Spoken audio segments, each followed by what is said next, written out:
Consumer duty is a prime example of how data strategy is increasingly at the heart of why, what, and how the firm operates, not just a core input for risk pricing. Decision makers in all functions, and especially at board, need more and better than the current set of metrics and measurement tools. These are the future metrics, and in 6 10-minute episodes, Insurance Data Lab brings you diverse, bite-sized views from experts inside and outside insurance and financial services. I'm Shan Millie, and I work at the intersection of data-enabled value generation, leadership, and trust. And these 3 competencies are business critical for growth in today's market. And I think consumer duty is the sternest test to date for the firm to work out, do you have what it takes or don't you? IDL in 10 Future Metrics aims to help you to take stock and to take action. So let's get on with this episode where I'm talking to Joe, who is the Strategic Insight Lead from HSB. Joe, how are you doing? Fantastic, Shan. Thank you for having me. No worries at all. And so, Joe, talk to us about what you'd love to be able to answer as the head of Strategic Insight, but can't necessarily do at the moment, or not as well as you'd like to. Yeah, great. So for those who don't know us, HSB are a commercial insurer in the UK, and we mostly deal in some niche insurance lines in specialty risks, so construction and cyber type insurance.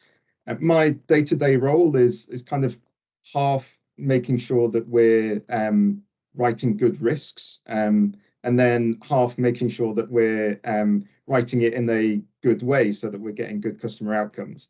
And I guess we have a challenge here in terms of customer outcomes, because most of our business is intermediated by broker partners, MGA partners, even other insurance partners. So we don't get a direct line of sight over every step of the customer journey there.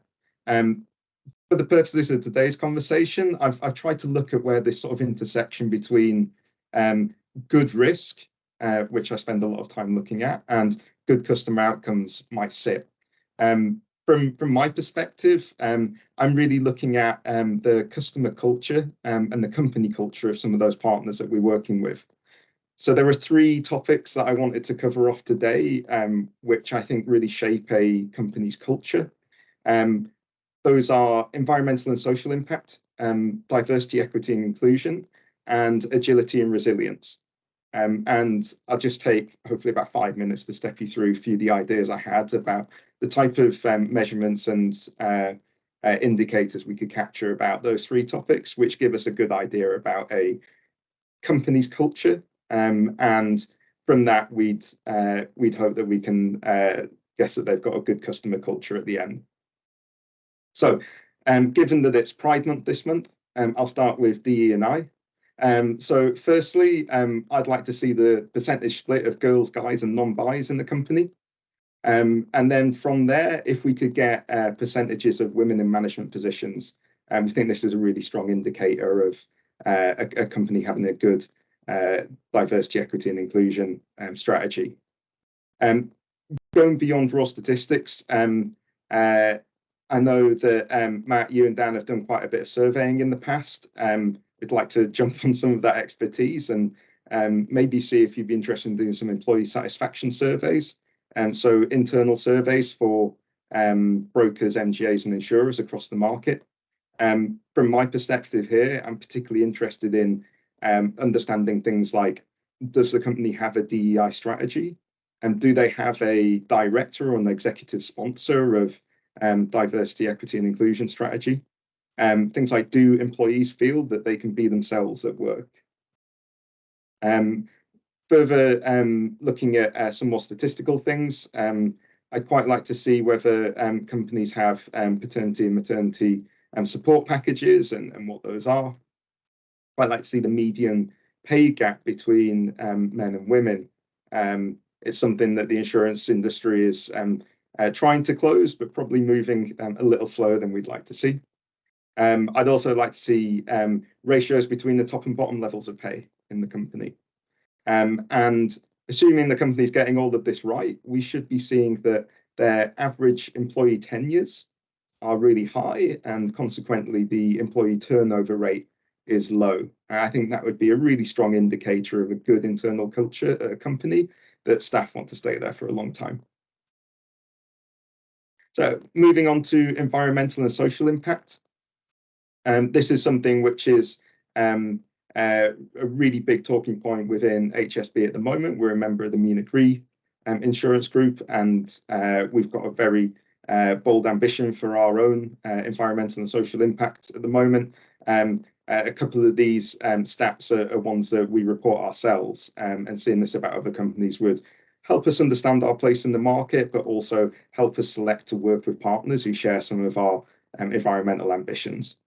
So the first of those would be net carbon emissions, and similarly looking at greenhouse gas production per employee. Another big move we're making is trying to source all of our electricity from renewable sources. And if it was possible to get percentage of electricity sourced from renewable sources for other companies, that would be really powerful for us as well. On the social side of things, we make large charitable donations every year. So if we could have some stats around percentage of turnover given to support charity or social initiatives, that would be really important for us. And finally, how many hours of work time are afforded to charitable work every year? That's something which every employee in our company is provided with 2 days per year to support. And on to the third topic of agility and resilience. Not quite as topical as DE&I, but having just come out of the back of a really defining period of modern history with the COVID pandemic, we're quite interested in looking at companies' agility and resilience. Thinking about our place in the insurance value chain, we're working with brokers, MGAs, and other insurers who are to some extent representing us in front of end customers. And we want to know that if we face another crisis like the COVID crisis, that they're going to be well placed to stand up and support those customers when they need it. So 3 ways of looking at that for us. The first is to see what percentage of that company's workers do work remotely currently, could work remotely, or can't work remotely. We'd also like to see whether the firm has disaster recovery plans to be able to handle something like the COVID crisis again.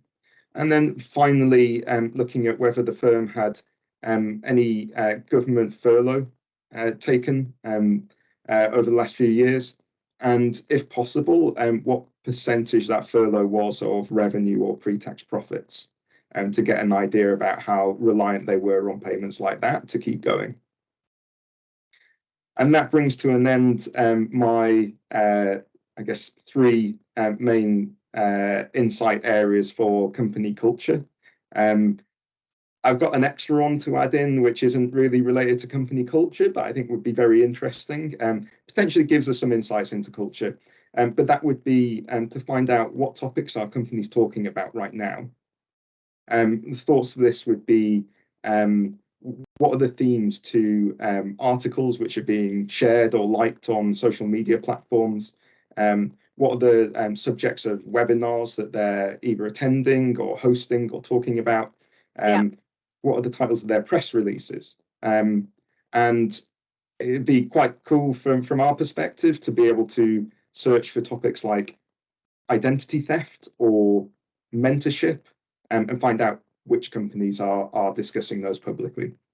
Wonderful, Joe. Wow. So that's such a brilliant and provokes so many thoughts in me, but no time for us to discuss it today. Hopefully on another occasion, Joe, right? When the cameras aren't rolling. Matt, did you have any initial responses to what you've heard there from Joe?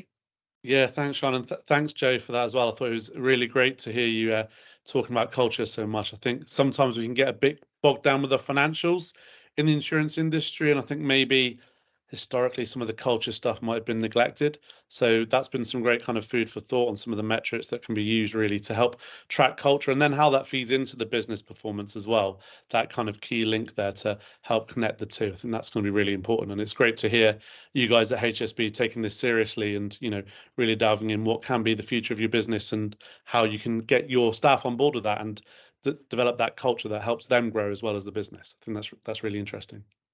Super. Right. Well, that's it. So, Joe, if anyone wants to reach you, I'm sure they will do. Where can they reach you? Okay, so I'm on LinkedIn. I'm Joe Scanlon on LinkedIn, and feel free to connect with me there. Or you can contact me by email. Just drop me an email to joe.scanlon@hsbeil.com, and I'll get back to you. And if you want to grab a coffee over a Teams meeting, let's get that set up.